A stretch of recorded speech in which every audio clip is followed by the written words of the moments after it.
Good morning, good morning. It is Friday, the 17th of May, 2024. I should probably bring my mic a little bit closer. Welcome to the show. Welcome to Morning Brew on Labour Social. Got loads of people in the chat, our socialites here. We've got Elizabeth there, we've got Gallifrey and Ren, we've got Ivan and Ned, and Nick and Diff is in there. Hi, Nick. We've got Johan saying, I finished listening to the first year and 6 minutes of your trip. Oh, fantastic, Johan. I hope you enjoyed it. The next year is on its way, very, very slowly. I'm doing a bit of a George R.R. Martin in that respect. But what is happening a bit sooner than that is the general election, which basically the Labour Party set out their stall yesterday as the big pre-election drive, and so they've got these 5 missions, okay? So the missions are get Britain building again, switch on Great British Energy, get the NHS back on its feet, take back our streets, and break down barriers to opportunity. They are the 5 missions. In order to achieve the missions, there are steps that must be taken. Now, I wouldn't have picked the expression "my first steps" if I was advising Keir Starmer on what to call the steps toward the mission, because my first steps makes me just think of Pampers. It just makes me think of a baby having their first steps, and it's kind of like, I don't really want that to be what I'm thinking of. And it turns out that I'm not the only one who thought of that. I think the cartoonist for the Guardian, was it, did the cartoon of little baby Starmer doing his first steps. But that aside, let's dig into what these 6 steps are going to be. These are the first steps that Labour want to enact as soon as they get in the power, hopefully, after the next election. The first one is sticking to tough spending rules in order to deliver economic stability. Now, look, I'm not a big fan of not spreading the wealth as well as we should. I think in the last 14 years, a lot of terrible people have made a lot of money off the backs of the rest of us. Don't forget, we now live in a country in which £2 billion pounds a year is taken from everyone here who drinks water, who has a toilet, in their water rates. And that money that they pay to a private company, 2 billion a year, goes out of this country to investors in other countries, to shareholders in other countries, to hedge funds in other countries, pension funds in other countries. 2 billion a year. Meanwhile, how many reservoirs have we built since privatisation in 1989? I'll give you a clue. It's one less than one. Yeah, it's none. We've built none. None. Well, I say we. I mean, the privatised water companies have built none. Even though our population has massively increased since 1989. Funny that. Anyway, so, not spending money is something that I think, if we've got the money, we should spend it on making things better. But, I get it. Like, the Tories are going to hand Labour clearly a absolute shit sandwich. It's not the way of putting it. Literally, if you think about the watercourses of the United Kingdom, and the fact that there was a horrifying article in the Mail yesterday that there was fecal matter being found in tap water in nearly all of the privatised company areas, Northumbria Water, United Utilities, etc., all over the country. And it's such a level that it's not something where everyone's going to have to start boiling the water before they drink it. But at the same time, I mean, one of these incidences is too high. And to have multiple instances around the country in different regions, it pains me. It pains me. And this is the mess that the Tories have left us in. This is the mess that the Tories have left the country in. So something needs to be done about it. Murphy's telling me in the chat, Robocop there is saying they've also sold off 25 reservoirs since privatisation. Wow. So let me get this straight. So population goes up, water capacity goes down. Okay. As does your tuna and salmon roast. Indeed. I want to see a photo opportunity in 2029 when Starmer goes wild swimming. Yeah, that would be good. That would be good. But yeah, so I can understand why they have to win this election. In order to win this election, this is what they've got to do. And we've spoken about this before, but just really briefly, the big issue here isn't getting Labour voters on side. That we're here. We're going to vote for Labour. There's a lot of people who are going to hold their nose and vote for Labour because we're sick of the Tories, and they know, and Labour know that. So they're not trying to appeal to us in this election. It's a bit like trying to appeal to someone who's just bought a telly off you to buy a telly off you, and you're like, "But I've bought the telly." You know when you buy something off Amazon and then you see adverts for that product all over Google and you're like, I've got one. I've done it. You don't need to keep selling it to me. I've got it. Yeah, it's a bit like that. But what they need to do is make sure that the Tory voters, which is 50% of the country, I know you don't like it, but it's a fact that 50% of this country are so... I don't know what word to use that's not... I don't know what word to use that's not sort of derogatory towards any group in society or any particular animal in the animal kingdom. But like these people still are going to vote Conservative or would vote Conservative under normal circumstances. They're never, ever going to vote Labour. Maybe not 50% of the population are never going to vote Labour, but a good chunk of the population are Tory voters born and bred and will never, ever, ever vote Labour. But they might not vote Conservative. They might not vote at all. And so if you want them to not be scared into voting Tory, holding their nose and voting Tory to stop Labour getting in, you've got to promise things like economic stability, which I completely understand because Labour traditionally has been seen unfairly by the media, portrayed unfairly by the media as a tax and spend party, when in fact we are now living under the highest tax regime in the history of this southern rock that we call the United Kingdom. Like, this is the highest ever under the Tories. And the Tories have been spending our money.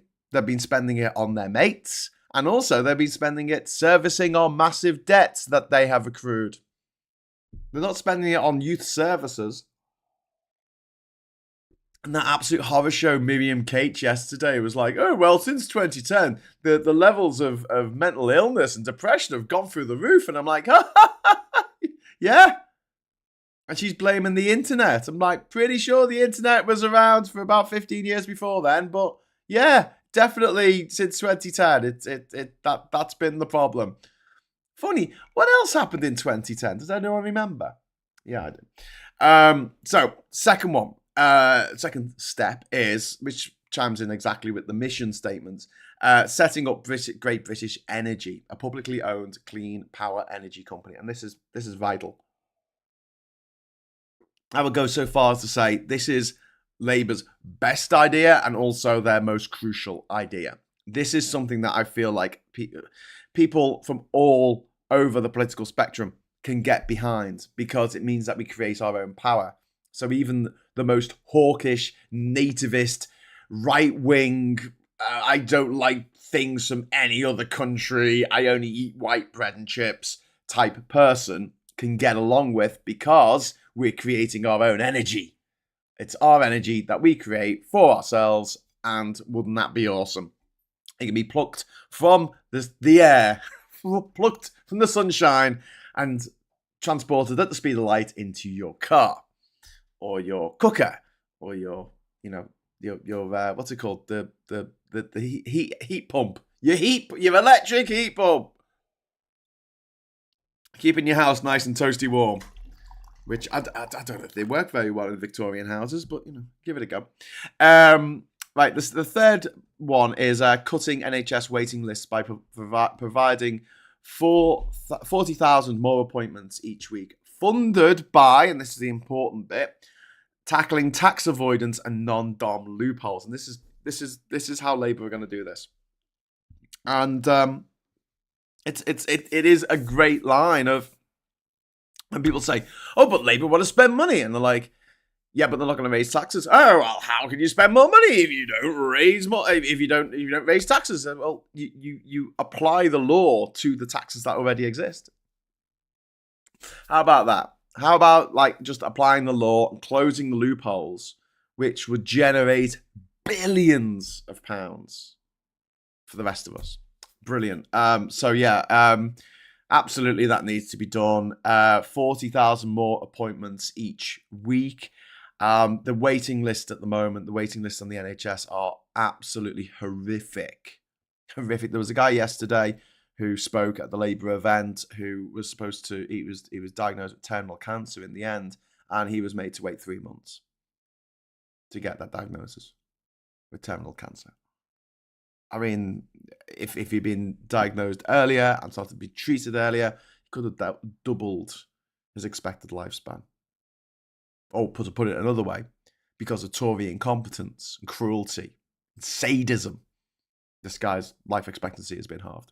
The amount of time that he gets to spend with his family and friends alive, this one chance we're ever going to get on this planet to exist, taken from him by the Tory government. People waiting over 2 years now for operations, something that didn't happen under the last Labour government. I mean, knock them all you like for Iraq, and fair enough, that was a cluster F. But what they did domestically in this country was phenomenal. What they did for the well-being of this country. By 2010, when they were, before they got kicked out by the Tories and the Lib Dems, let's not forget, I was proud of this country. At the time when I was traveling around the world in 2009, I was proud of this country. I was proud of what we had achieved. I was proud of what, and the reckoning, the fact that we had, not the reckoning, that's the wrong word. The fact that we seemed to be more aware of the crimes that we had committed in the past, and we had accepted them to a certain extent. Unlike the Tories who just go, nope, not talking about that. No, we won't mention that. No, we'll just talk about the good things we did in the past. Like we beat the Nazis. It's like, yeah, but we behaved like Nazis in a lot of circumstances. Not least when we, burned down the Summer Palace in Beijing, or stole the Benin bronzes and messed them all up so they weren't in chronological order anymore. Or maybe at that time when we allowed millions of people in Bengal to starve to death in order to get food to the rest of the empire. Oh, and the fact that the Irish population still hasn't recovered from the Irish potato famine that was caused by Britain. Not by Ireland, by Britain. Yeah, that happened. Anyway, but yeah, now I'm embarrassed. Especially since the Brexit vote, I've been embarrassed to be British. I mean, every time I say to someone, someone asks me, "Where are you from?" I say, "I'm from Britain or England," and I say, "I'm very sorry. I'm so sorry. I wish I was from the People's Republic of Liverpool, but we haven't declared independence just yet." So the fourth thing on his list, on Starmer's list, is launching a border security command to stop the gangs arranging small boats crossing. And again, this isn't necessarily the best of ideas. And one of the reasons why I put on the title, on the thumbnail of this video, 6 things I put will it work, not will they work. And there's a reason for this. It's like these steps that they're going to take. On one level, it doesn't really matter if they work when they get enacted. What matters is, will Starmer's 6 steps and the 5 missions and the razzmatazz and the show yesterday, will it work getting Labour into power? Which is what's got to happen. Because this can't just be a protest vote against the Tories. Because if it is, Labour are going to have 5 years. And that's it. And that's not long enough to bed in their legislative agenda, and what will happen is the Tories will get back in and destroy everything Labour has built. So it is absolutely crucial for Labour to win this election, convincingly, and be able to maintain the momentum through to through to the election in 2029 or 2028 or whenever it is. Now, when it comes to border security, we didn't have a problem with it in particular until we pulled out the Dublin Agreement, which meant that people started coming over here in small boats. Before then, before 2017, no one was coming over here in small boats. No one was coming here in small boats. There weren't any. It didn't happen. There were no children dying, drowning in the Channel. That happened because of Tory policy, because the government decided they wanted children to die in the Channel so they could froth up their voter base into voting for them. Because I guess Tory voters get excited about things like that. Yeah, church-going Tory voters. Yeah. But yeah, border security, and what this border security command is going to do is essentially work with, I guess, the French authorities and authorities around the EU. So, EU cooperation, always good, always good. Let's reunite. To smash the people gangs, the people smuggling gangs. But I maintain that the way to smash the people smuggling gangs is to have websites set up that you go to an embassy, you register your details, and you apply for asylum. That's it. And if we say no, and you turn up anyway, we can deport you immediately. Because we've already said no. That's it. There's nothing else to say. We've said no. You can't come here. You can go somewhere else, but you can't come here. So yeah, not massively important as a step to stopping the problem of people trying to get here in small boats, having better security. However, if you think about these steps as ways of getting that mass of Tory lunatics to stay at home, or at least not vote Tory in the next election. Not be freaked out enough to vote Tory. That's the way you've got to put it, I guess. We've got to stop. We've got to make it so they don't freak out over the prospect of a Labour government. They look at this and go, "Oh, okay, that sounds pretty sensible." I'm not going to shout about that. This is the fifth one, providing more neighbourhood police officers to reduce antisocial behaviour and introduce new penalties for offenders. I mean, yeah, all the gam-gams, they'll get along with that. Read this like through the eyes of a gam-gam, and you'll look at it and go, yeah, police officers, law and order. Yeah, I like law and order. And then finally, recruiting 6,500 teachers, and this is my favourite bit, paid for through the ending of tax breaks for private schools. Yay! So we have a thing in this country called gift aid. And if someone who's a British taxpayer gives money to a charity, then we match fund it to a certain degree. And for private schools, it's 25%. And private schools are charities. 1,600 of them are registered charities. So these schools that educate the children of millionaires and billionaires, that are charities.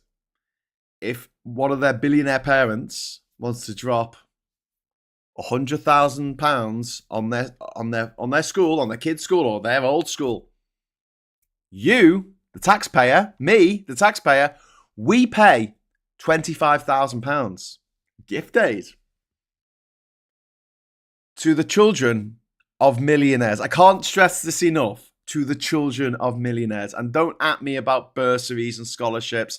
It's less than 1% get a full scholarship. That means that you can't afford to pay, your parents can't afford to pay anything towards the costs, the fees of the school. What generally happens is middle-class people who want their kids to go to the posh school that ensures they get a £100,000 a year job, when they get out the other side, they make it very, very, they make it so that they look like they don't earn enough to pay for the fees, and the fees get topped up by the charity status of the school. So yeah, we close those tax loopholes. We make them pay VAT and capital gains tax, and yeah, there's billions of pounds waiting to be taken out of that sector from already rich people, ensuring that their kids get the jobs that your kids might want but can't have. There was an article in the Enemy yesterday about only 10% of was it musicians? Or was it actors? I think it might have been actors. This is 16% of musicians and only 10% of actors are from working class backgrounds. 10%. I mean, I'm laughing, but I'm crying inside.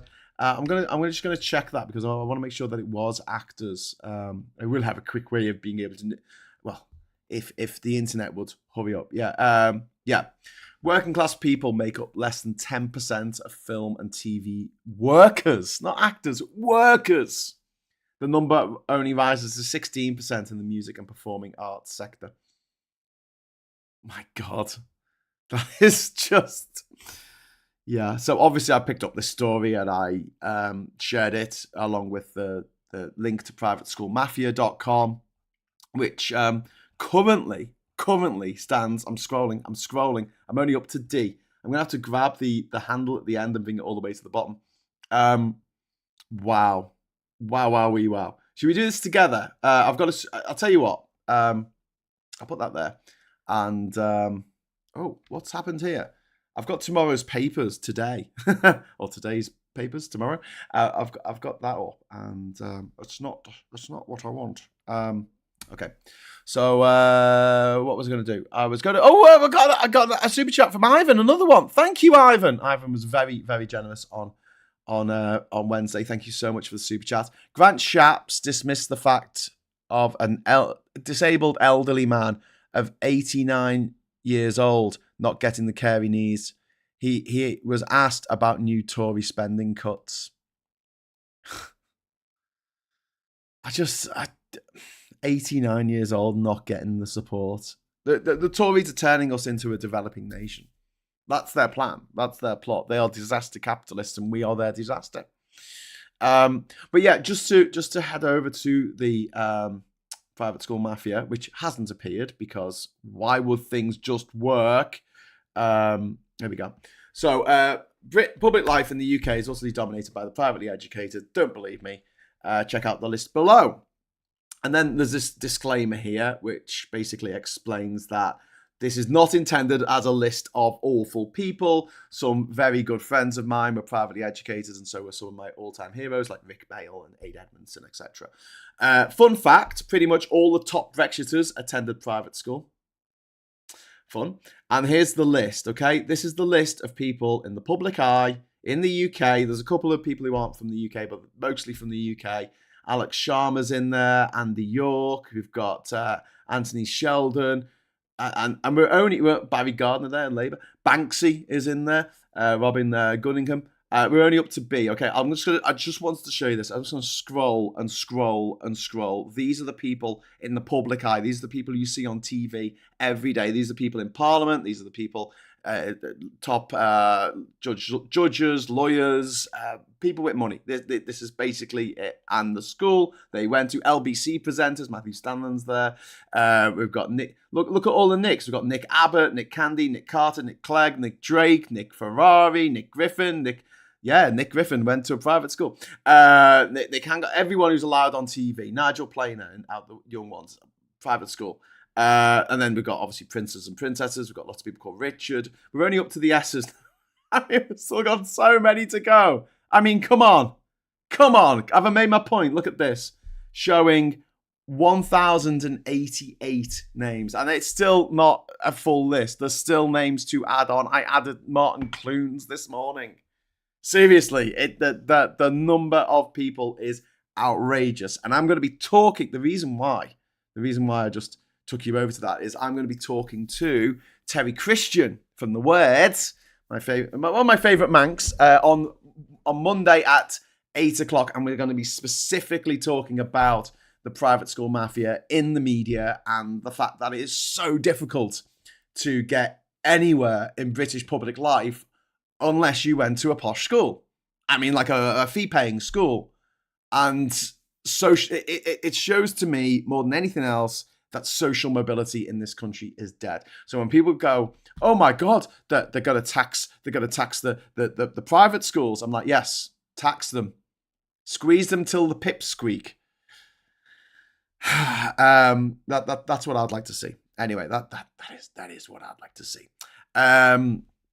I love that Labour announced this in Essex. Top trolling team, Labour. Thank you very much for the super chat, Johnny Copperhead. Yes, every single constituency in Essex is a Tory constituency. So, yeah, top trolling there by Labour.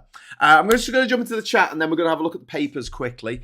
I'm not convinced they have much capacity for logical thought, says Gallifrey Men. I assume you're talking about Tories there.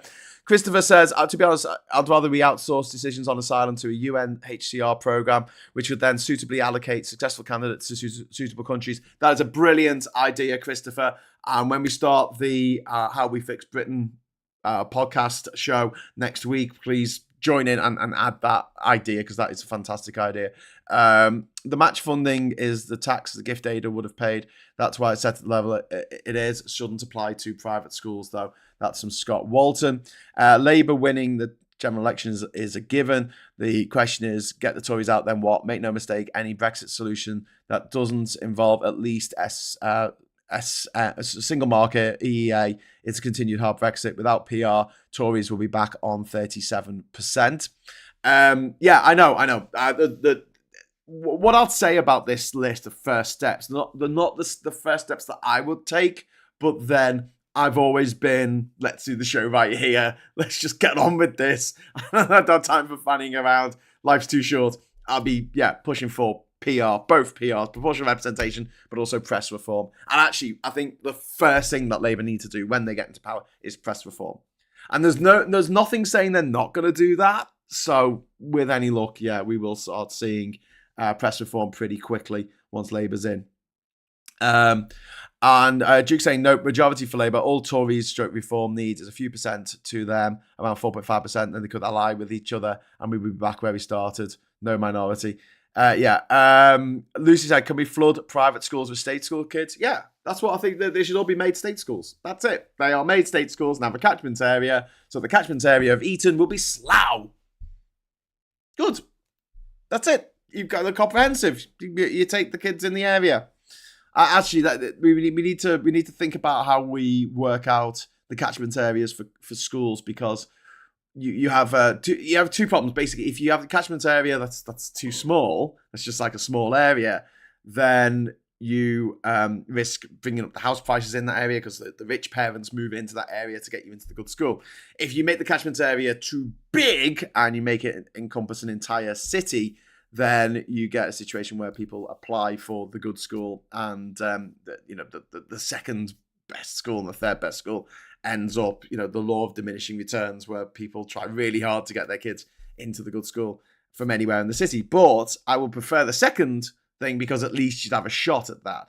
I also think that at the same time, we need to do away with the league tables for individual schools, and we need to start thinking about league tables for LEAs, so that the whole of the LEA is brought up together instead of individual schools being demonized. Well, I mean, not demonized, but you don't want to send your kid to a school that's had an Ofsted report saying failing, do you?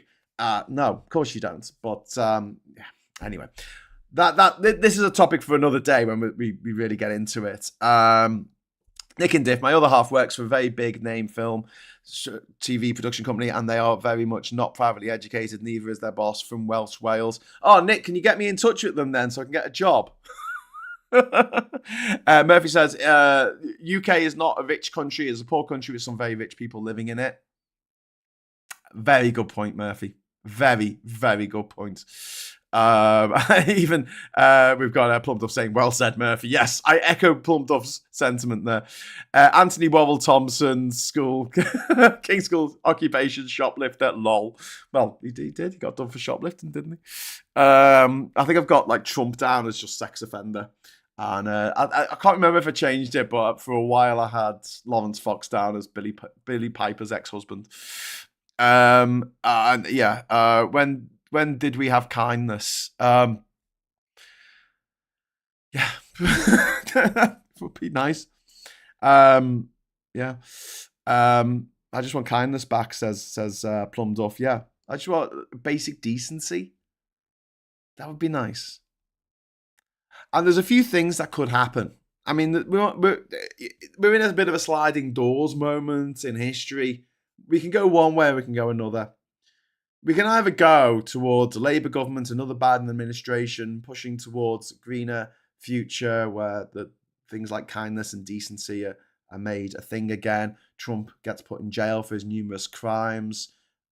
Elon Musk gets put in jail for his numerous crimes. He keeps telling people that he's going to do stuff. They give him money to do the thing that he says he's going to do, and then he doesn't actually do it.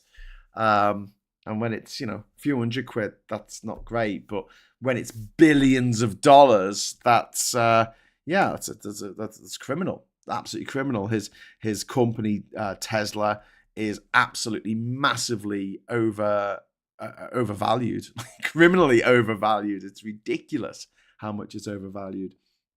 Toast time, says Plum Duff. Indeed. Listen, I'm going to very quickly do the newspapers before I go, but I will be back at 1:00 with Phil. So if you want to go and have some toast, please do. Here's the papers. There's the Times here.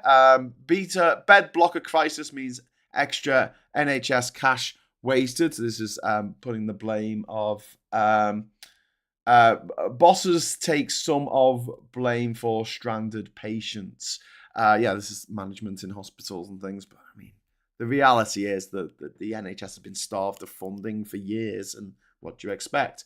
The Daily Mailer says, don't betray our Royal Mail. Business Secretary warns firms she won't allow the 3.5 billion sale to Czech's Sphinx without guarantees on postal services.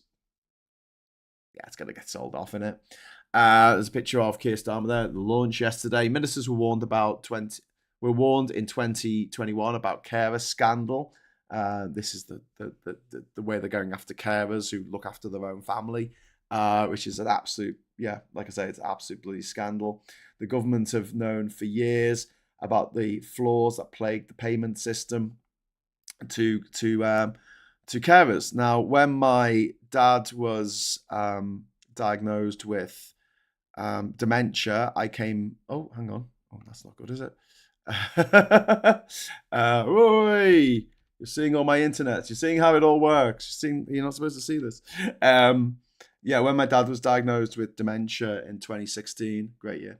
I came back from my island in Panama a few months later, and to look after him. And I wasn't allowed to get carer's allowance because even though every bit of work that I had done anywhere in the world had been paid into my British bank account and I had paid tax on any earnings that had come into my British bank account, I wasn't eligible for carer's allowance because after 6 months it took them to go through all my data.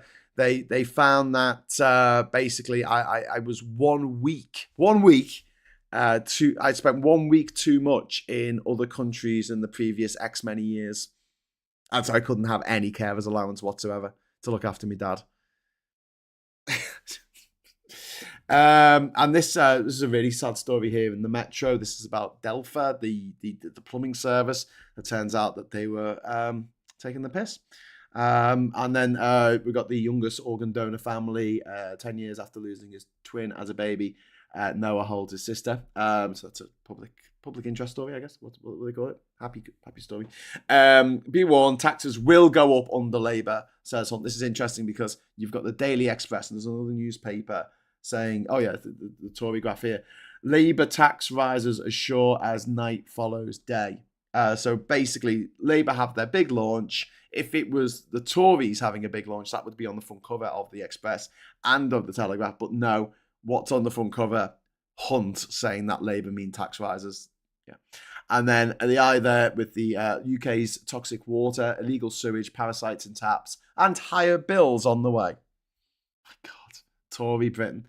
And then finally, in the Independent, they do actually have Keir Starmer there.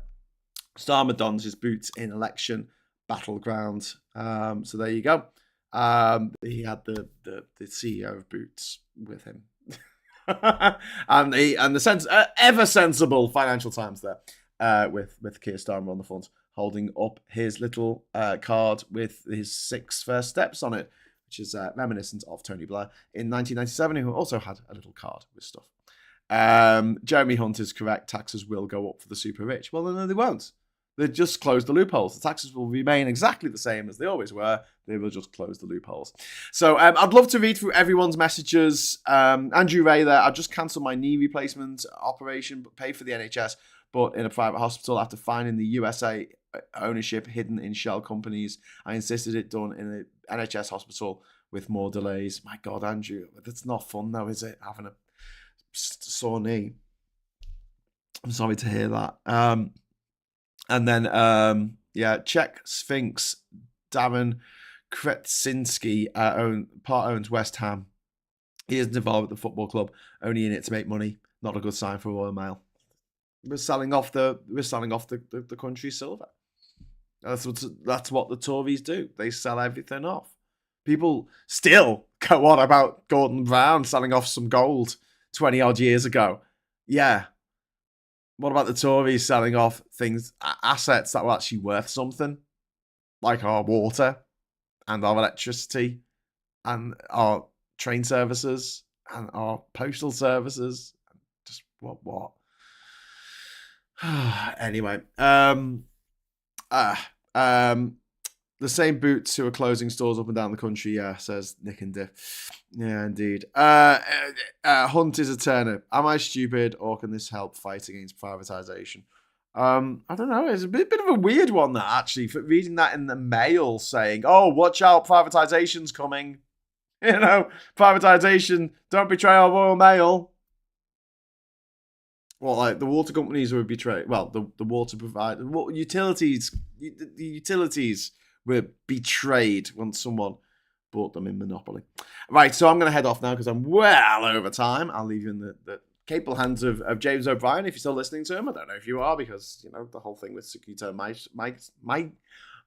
Maiska is it's not looking great, considering the viewing figures came out yesterday and it showed that Sangeeta's viewing figures had gone up massively before she was gotten rid of, before she was disappeared. Anyway, it's not for me to say. Okay, so I'll be back at 1 o'clock for the agenda. We're going to have a roundup of the week's news with me and Phil Morehouse. We've got loads to talk about, so please join us for that. And until then, I'll say thank you so much for the socialites in the chat there. Thank you very much for the super chats. Give us a like on the way out. And until 1 o'clock, I'll say hello, good evening, welcome, and goodbye.